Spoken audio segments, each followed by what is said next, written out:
Nah, biasanya kalau kita berada di lingkungan yang baru ya, atau di negara baru, kita akan berada di lingkungan yang culture-nya sangat berbeda dengan kita. Yes. Misalnya di Indonesia mungkin banyak orang yang religius gitu, tapi mungkin di daerah yang cukup liberal, kita nggak menemukan lingkungan yang support kita untuk jadi kayak gitu. Nah, menurut Kak Gilang nih, apakah bagusnya kalau kita berada di suatu tempat yang baru, kita membuat self identity yang baru agar bisa diterima lingkungan, atau kita idealis aja gitu sama keputusan kita dengan identitas kita kayak gitu. Oke, ngomongin soal identity ya. Kita tahu dalam bernegara gitu kita punya namanya identitas nasional, ya kan? Dimulai dari ya lambang negara, lagu kebangsaan, kemudian suku yang kita terima dari keluarga dan lain sebagainya, itu kan sebenarnya identitas nasional gitu.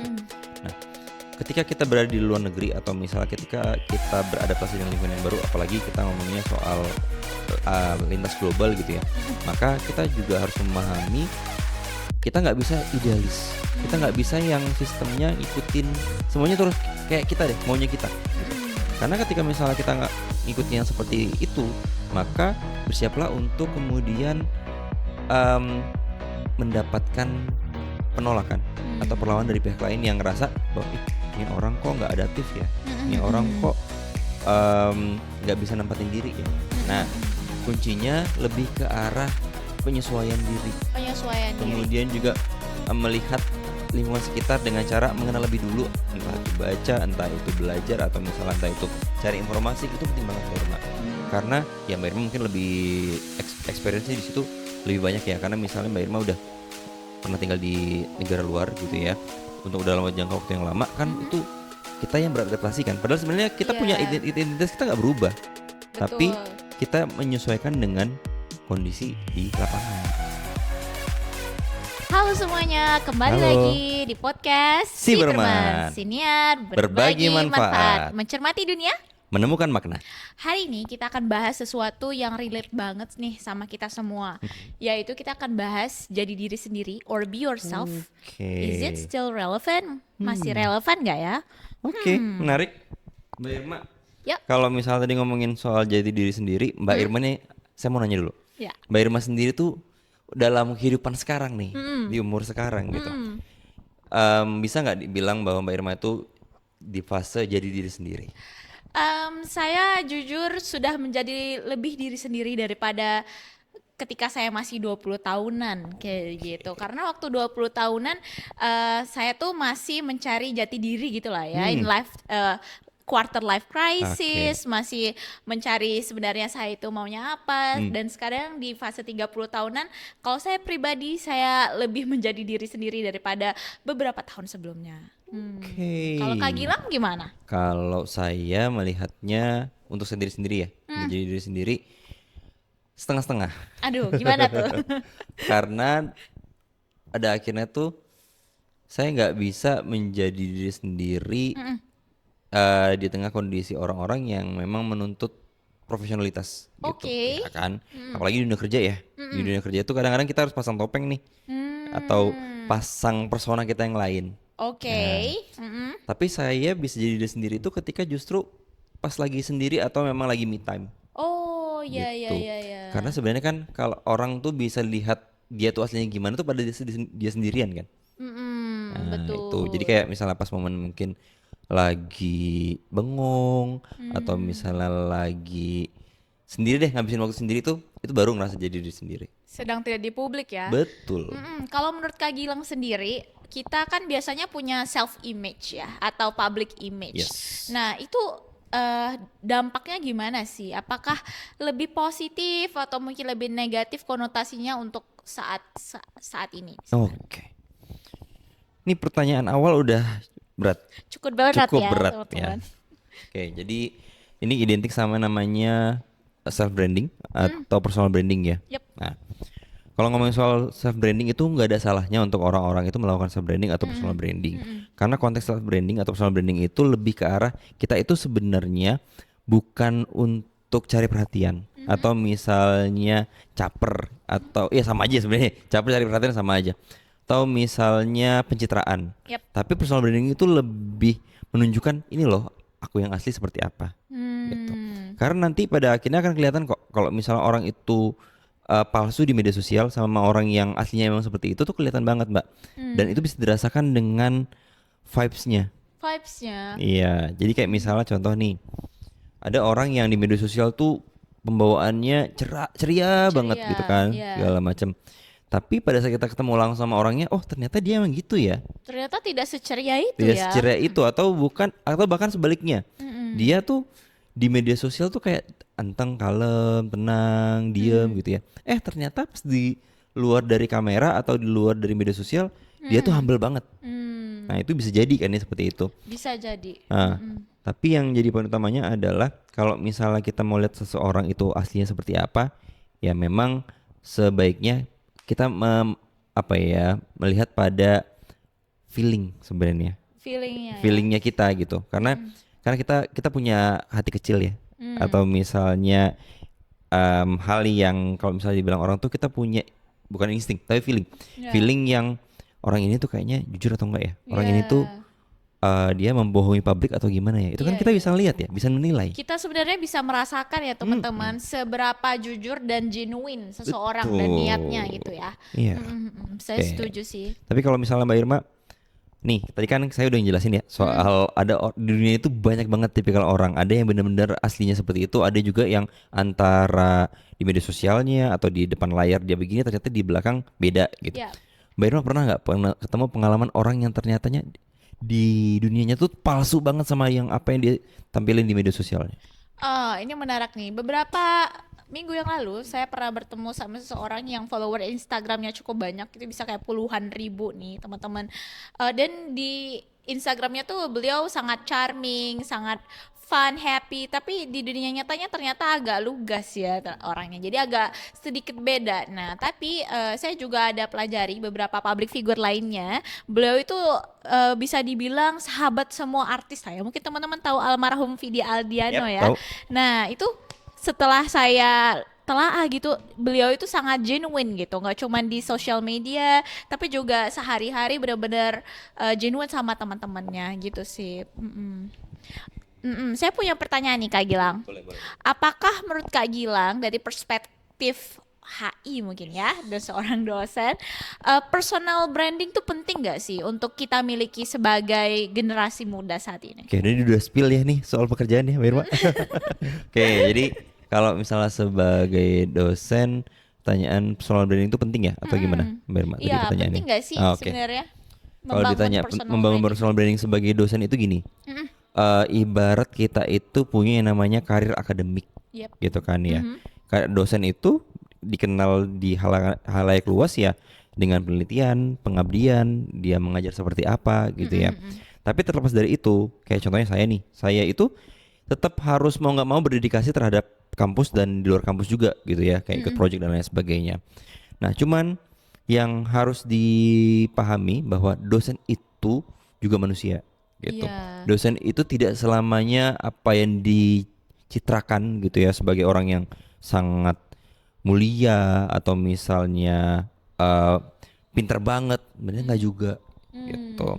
Karena justru akan menjadi nggak enak juga ketika misalnya orang itu tuh menipu dirinya gitu. Contoh misalnya gini, dosen itu bukan sempurna, dosen itu nggak banyak tahu semua hal gitu ya. Ya dia belajar lebih dulu, tapi nggak semua hal diketahuin gitu. Ketika misalnya di kelas dia ngerasanya paling tahu, dia ngerasanya paling bisa gitu ya, suatu saat dia bakal malu dengan dirinya sendiri atau ngerasa ini kayaknya nggak aku banget gitu. Dan itu kelihatan banget ketika misalnya di depan kelas gitu. Makanya tuh alangkah lebih baiknya memang branding yang di media sosial atau misalnya dosen yang sekarang udah mulai konten ya, banyak kan dosen mulai konten ya. Banyak, Nah iya. itu harus sesuai dengan apa yang terjadi di lapangan gitu. Dan biasanya yang menilai bukan dirinya, orang Siapa? lain. Oh, orang lain. Mahasiswanya atau misalnya orang yang justru kenal dia seperti apa. Betul. Gitu, Mbak Irma. Heeh. Tapi ada fenomena juga nih, di mana kan banyak anak muda dan mungkin kita lah salah satunya mencoba membangun personal branding, misalnya sebagai orang yang cheerful atau orang yang baik gitu di depan umum. Dengan alasan FOMO gitu loh. Oke. Karena teman-teman yang lain udah banyak nih yang jadi influencer. Jadi saya pengen juga dong gitu. Nah, menurut Kak Gilang, membangun citra diri seperti itu tuh bagus nggak sih? Atau sebenarnya kita kayak ya udah eh, be yourself atau fake it till you make it aja gitu. Ini sekarang saya tanya ke Mbak Irma deh. Ini balik nanya nih, akhirnya balik nanya nih. Mbak Irma sendiri ketika misalnya bikin ikut podcast nih. Ini kan ibaratnya saya ajak ya. Saya ajak sebagai co-host di podcast ini gitu. Nah, Yes. Mbak Irma ngerasanya itu sebagai FOMO atau enggak? Jujur saya enggak sih. Nah, tapi teman-teman ketika ini saya terbuka aja ya. Ketika dalam membangun karir tuh saya memang ada fase fake it till you make it gitu. Jadi ya kan kita merintis ya teman-teman. Dan kalau biasanya kita nggak punya backup, nggak punya network, kita harus kayak membangun network tersebut dengan menjadi seprofesional yang kita bisa gitu. Jadi ya mungkin belum ada di level tersebut, tapi kita kayak coba aja. Nah, lama-lama kita Itu bisa dia, Mbak. mencapai Nah, level jadi itu. memang kalau misalnya itu yang berbeda mindset kita sebagai ya Mbak Irma ini kan ibaratnya podcaster baru ya. Iya, micro podcast. ya. Nah, jadi tapi Mbak Irma mencoba untuk membayangkan Mbak Irma itu sudah memang apa ya, bukan terlahir ya, tapi lebih ke arah ini bidang baru, hal yang lagi aku tekunin sekarang. Akhirnya kita terjun langsung ke situ kan, serius di Yes. situ. Nah, masalahnya sekarang FOMO yang jadi nggak baik atau FOMO yang negatif itu adalah ketika dia coba sekali, terus habis itu dia dapet challenge yang dia temuin ngerasanya susah banget dan nggak mau coba untuk break the limit, ya akhirnya dia stuck atau bahkan dia lari gitu. Iya, nah betul. Tapi saya mau sambungin ke episode 1 yang tentang globalisasi dan Yes. identitas diri nih teman-teman. Nah biasanya kalau kita berada di lingkungan yang baru ya atau di negara baru, kita akan berada di lingkungan yang culture-nya sangat berbeda dengan kita. Yes. Misalnya di Indonesia mungkin banyak orang yang religius gitu, tapi mungkin di daerah yang cukup liberal kita nggak menemukan lingkungan yang support kita untuk jadi kayak gitu. Nah menurut Kak Gilang nih, apakah bagusnya kalau kita berada di suatu tempat yang baru, kita membuat self identity yang baru agar bisa diterima lingkungan, atau kita idealis aja gitu sama keputusan kita dengan identitas kita kayak gitu? Oke, ngomongin soal identity ya. Kita tahu dalam bernegara gitu kita punya namanya identitas nasional, ya kan? Dimulai dari ya lambang negara, lagu kebangsaan, kemudian suku yang kita terima dari keluarga dan lain sebagainya, itu kan sebenarnya identitas nasional gitu. Nah, ketika kita berada di luar negeri atau misalnya ketika kita beradaptasi dengan lingkungan yang baru, apalagi kita ngomonginnya soal lintas global gitu ya, maka kita juga harus memahami kita nggak bisa idealis, kita nggak bisa yang sistemnya ngikutin semuanya terus kayak kita deh, maunya kita gitu. Karena ketika misalnya kita nggak ngikutin yang seperti itu, maka bersiaplah untuk kemudian mendapatkan penolakan atau perlawanan dari pihak lain yang ngerasa bahwa ini orang kok nggak adaptif ya, ini orang kok nggak bisa nempatin diri ya. Nah, kuncinya lebih ke arah penyesuaian diri. Penyesuaian diri. Kemudian juga melihat lingkungan sekitar dengan cara mengenal lebih dulu, entah itu baca, entah itu belajar, atau misalnya entah itu cari informasi. Itu penting banget Mbak Irma.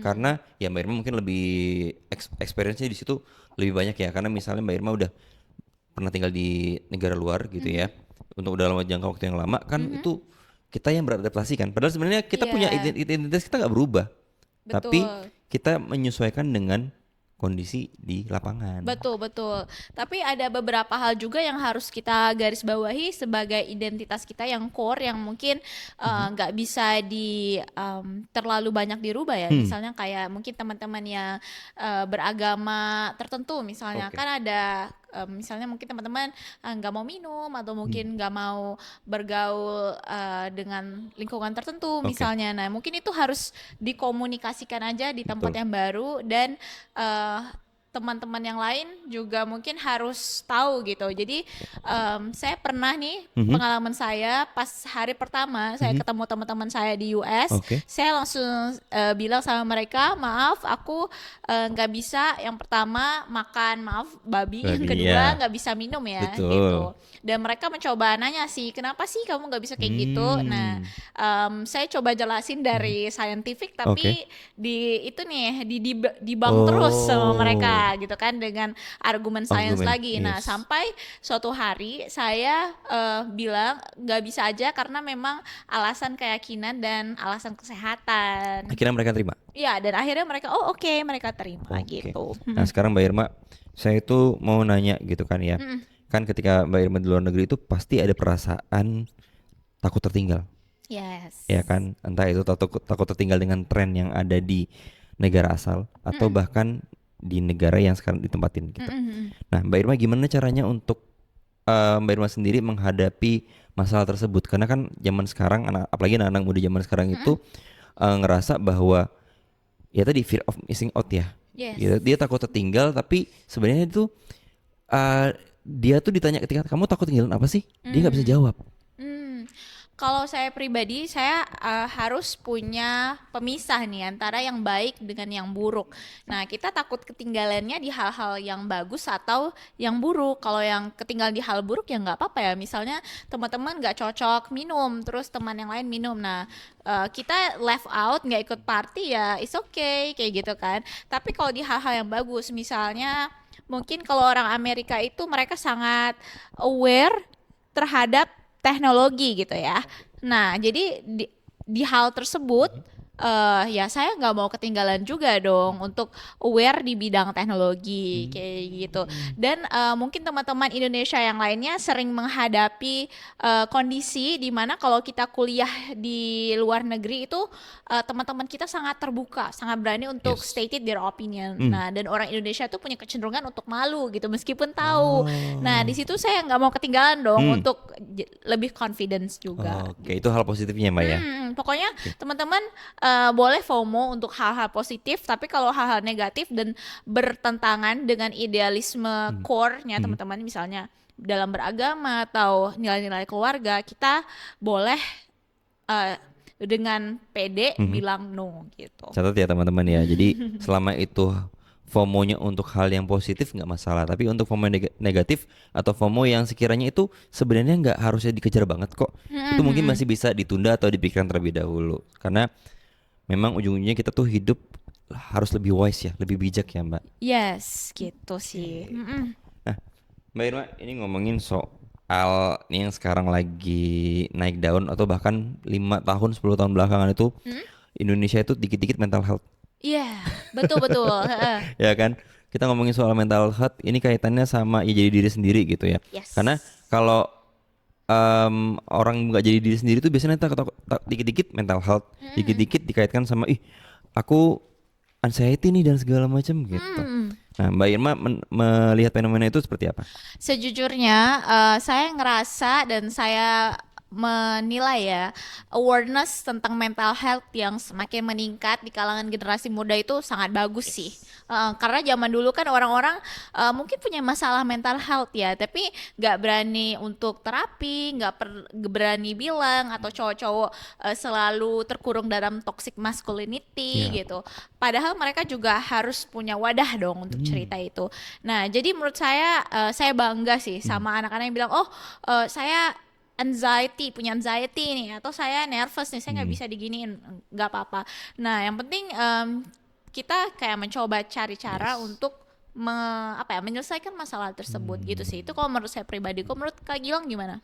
Wah, ini agak berlawanan ya. Jadi kalau Mbak Irma mungkin mengizinkan untuk ya celah untuk orang-orang atau anak-anak zaman sekarang tuh lebih peduli sama mental health, itu hal yang bagus.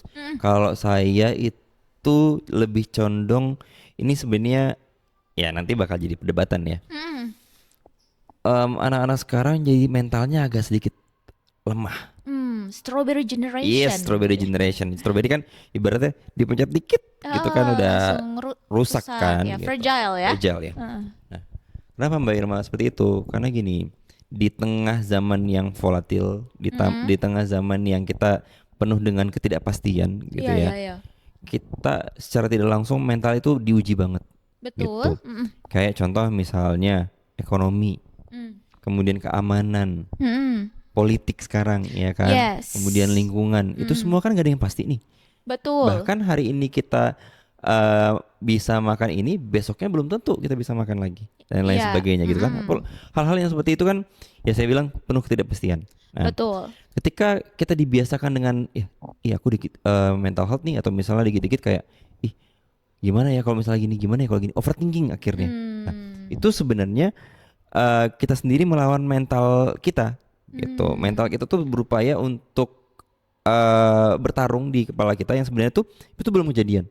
Belum tentu benar Belum juga tentu ya benar perasaan gitu. tersebut ya. Malah justru mungkin Mbak Irma inget gimana orang tua kita yang Iya. baby boomers atau Gen X gitu ya, itu keras banget sama kita ya.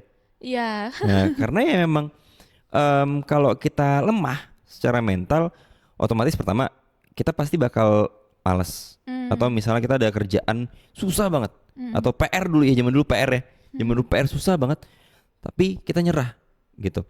PR aja kita nyerah, gimana kita menghadapi masalah yang misalnya masalah rumah tangga atau masalah yang lebih besar lagi. Betul, betul. Nah, hal-hal seperti itu kan yang harusnya tuh ya memang mental health itu jadi isu yang penting, isu yang menarik untuk kemudian jadi concern ke situ supaya orang-orang tuh lebih aware sama dirinya, lebih mindful. Tapi di sisi lain kayaknya memang perlu ada penguatan karakter, Mbak. Betul. Iya, saya pernah baca kayak gini teman-teman. Ketika kita aware sama mental health kita, atau kita tahu nih kita punya mental health issue, itu sebenarnya privilege loh.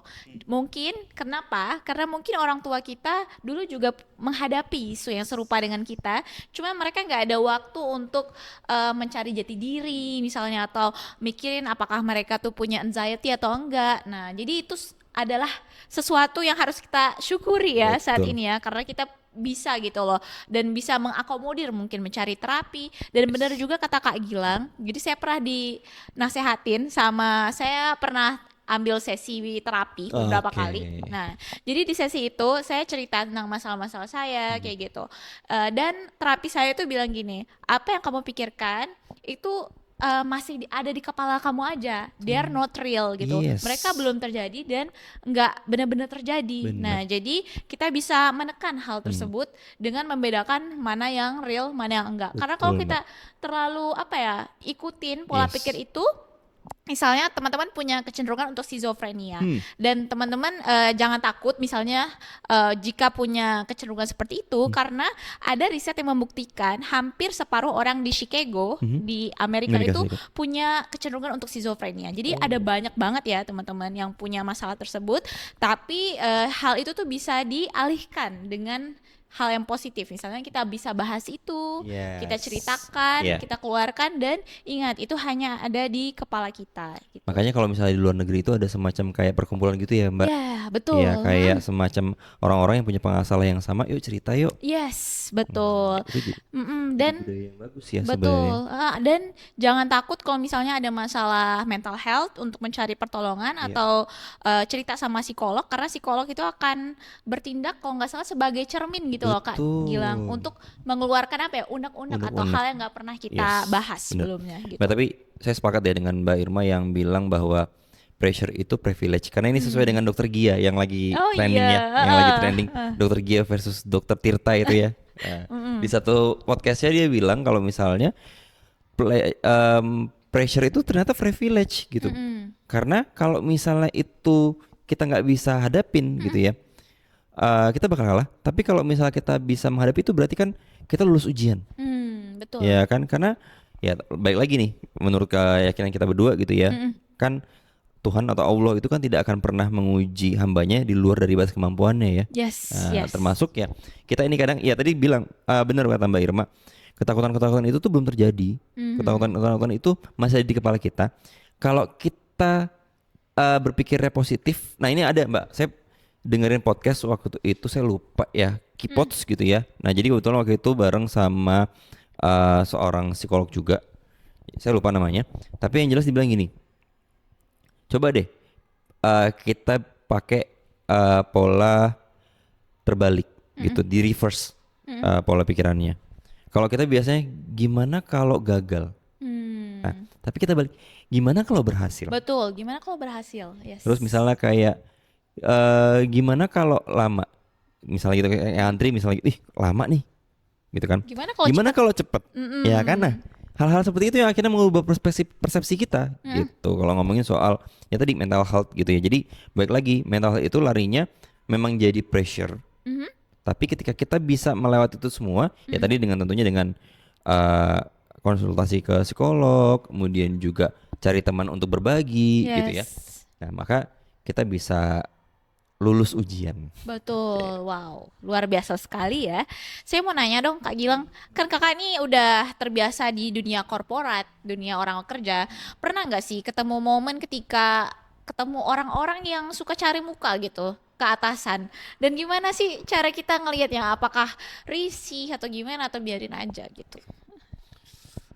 Ada salah satu buku yang uh, The Law of Power apa saya lupa ya Hmm, judulnya ya. Nah, ada. jadi kan 48 uh, eh 48 of Power apa saya lupa Hmm, judulnya. Tapi dia bilang gini, salah satu wujud dari kekuatan kita tuh sebenarnya tanpa harus banyak ngomong mhm. gitu ya. Sebenarnya kita tahu yang paling ramai di ruangan, yang paling ribut di ruangan itu sebenarnya yang mentalnya paling lemah. Oh ya? Wow, Yes. menarik. Ya, karena gini, em, Mbak Irma kenal Sun Tzu nggak? Mm-mm. Yang ahli perang itu. Iya, iya. Nah, itu kan dia dia kan salah satu filsuf yang melihat bahwa bertahan itu adalah penyerangan terbaik justru gitu. Hmm. Tapi ini bisa digambarkan bertahannya bukan kita apa ya pembelaan bukan, Hmm. tapi kita tuh diam sambil menemukan cara mencari cara gitu. Hmm. Bahkan em, nyambung ke kehidupan saya sebagai profesional di dunia akademik gitu ya. Hmm. Nah, mahasiswa saya sering menemukan mahasiswa atau misalnya menemukan kolega yang ambisinya tinggi Hmm. atau misalnya susah kerja sama dengan tim atau misalnya dia punya tendensi lain atau niat lain gitu. Kita nggak perlu counter, nggak perlu repot-repot untuk ngelawan dia Hmm. gitu ya. Atau misalnya eh, habisin energi kita buat dia. Hmm. Tapi cara terbaiknya adalah kita mengamati, Mengamati. mengamati, mengawasi dan kalau misalnya memang sudah puncaknya gitu ya, maka yang harus kita keluarkan adalah ya, are you okay? Atau misalnya Hmm. ada masalah apa? Yuk kita Mm-mm. omongin, kita Iya. Jadi diskusiin. nggak harus api dilawan dengan api ya. Betul. Mm-mm. Betul, Ya. betul. Dan Mbak Irma sendiri mungkin ya sering, misalnya kan Mbak Irma juga sebagai advisor ya, Mm. kan pernah ketemu dengan masing-masing karakter orang ya, gitu. Ada yang orang Ya. yang semangat banget, ada orang yang kayak nggak pede gitu-gitu. Mm. Nah, kalau Mbak Irma sendiri menghadapinya seperti apa, Mbak? Dengan berbagai karakter Kalau orang.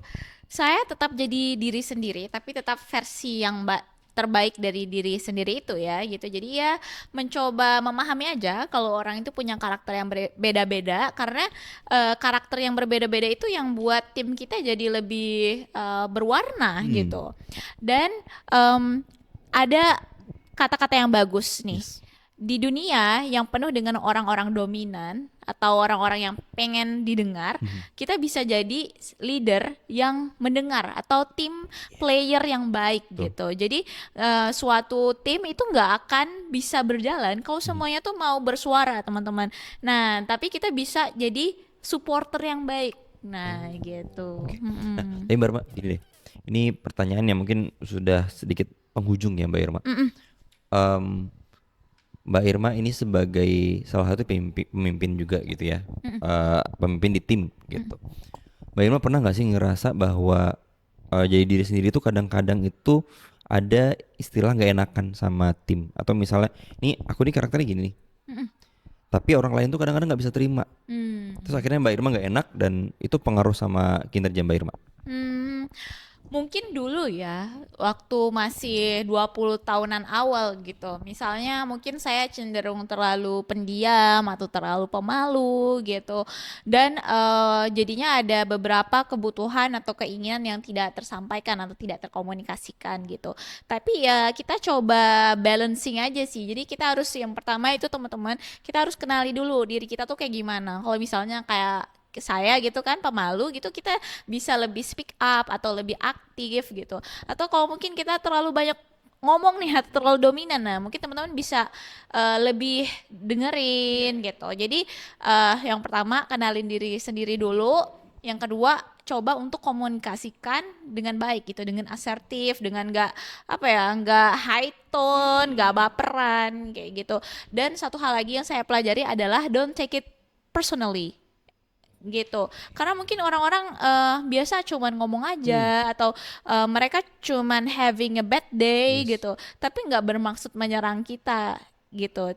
Jadi kalau kita terlalu Oke. take everything personally, itu nggak enak di diri kita sendiri gitu Jangan sih. terlalu baper ya intinya ya Mbak Yes, Irma. jangan Iya terlalu itu yang masih baper. agak, saya juga masih belajar Mbak Irma karena ya sebagai seorang pemimpin itu kan nggak gampang ya. Kita Betul, perspektif betul. pemimpin itu kan lebih banyak mendengar harusnya, lebih banyak mendengar dan lebih banyak memahami orang gitu. Jadi tadi belajar dari Mbak Irma sih. Jadi kayak misalnya nggak terlalu ngambil semua hal secara personal itu masukan buat saya sebenarnya karena ya kadang tuh apalagi kita capek ya, misalnya dalam kondisi capek atau misal kondisi lagi tekanan lagi banyak banget, kata-kata orang yang sebenarnya tuh niatnya dia memotivasi atau misalnya dia itu mengkritik untuk hal yang baik, tapi di kita jadi takut, Kita jadi kayak merasa jadi kayak ngerasa terserang terserang gitu ya. ya. Itu jadi problem mungkin bukan buat saya aja, buat buat teman-teman juga yang buat lain. banyak orang, buat saya juga Iya. kadang-kadang.